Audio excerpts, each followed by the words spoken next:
ഓം ഗുങ്കുരിപ്യോ നമ. ഓം നമോ ഭഗവതേ വാസുദേവായ.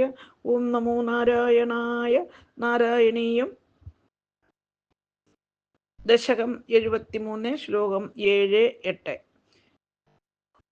പീതാംബരം കരവിരാജിത ശംഖചക്രകമോദകീ സരസിജം കരുണാസമുദ്രം രാധാസഹായമതിസുന്ദരമന്ദാസം വാതാലേശമനിശം കൃതി ഭാവയാമി.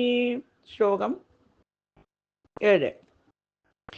നിയമായ നിമജ്യവാരിണീ ത്വാം അഭിവീക്ഷ്യാദരദേവികാന്തിനേയാം വിവശോ ജനിയുക്കിന്നിദം വിഭോസ്തേ നനു ചിത്രം തുമവലോകനം സമന്താൻ. അന്വയം അർത്ഥം.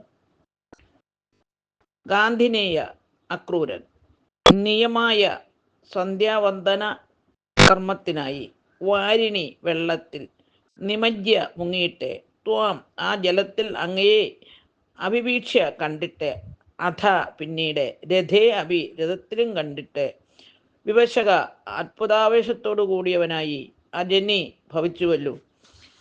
നനു ദേവ അല്ലയോ ദേവ, വിഭോ സർവശക്ത, തേ അങ്ങയുടെ, സമന്താ എല്ലായിടത്തും, സ ഇതം തു ഈ കാഴ്ചയാകട്ടെ, ചിത്രം കിം നു ആശ്ചര്യകരമാണോ അല്ലേ ഹരി.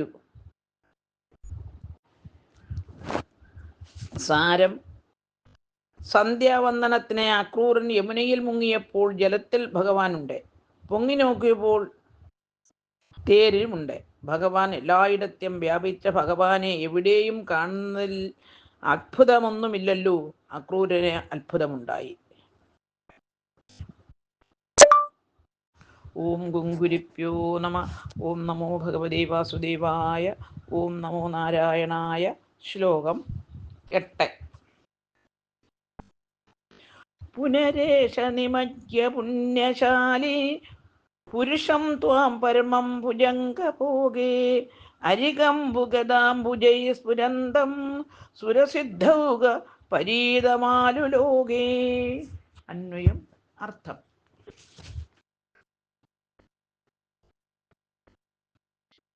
പുണ്യശാലി പുണ്യം നേടുക ശീലമായിട്ടുള്ള ഏഷ ഈ അക്രൂരൻ പുന വീണ്ടും നിമജ്ഞ യമുനാജലത്തിൽ മുങ്ങിയപ്പോൾ ഭുജംഗഭോഗ അനന്തനെന്ന കിടക്കയിൽ അരികംബു ഗദാംബുജൈഹി ചക്രം ശംഖ് ഗദ താമരപ്പൂ എന്നിവ കൊണ്ട് സ്ഫുരന്തം ശോഭിക്കുന്നവനുമായ സുരസിദ്ധൗക പരീത സുരന്മാരും സിദ്ധന്മാരുമായ സംഘങ്ങളാൽ ചുറ്റപ്പെട്ടവനും പരമം ഏറ്റവും മഹത്വമുള്ളവനും പുരുഷനുമായ ത്വാം അങ്ങേ ആലിലോകെ കണ്ടു ഹരിവു.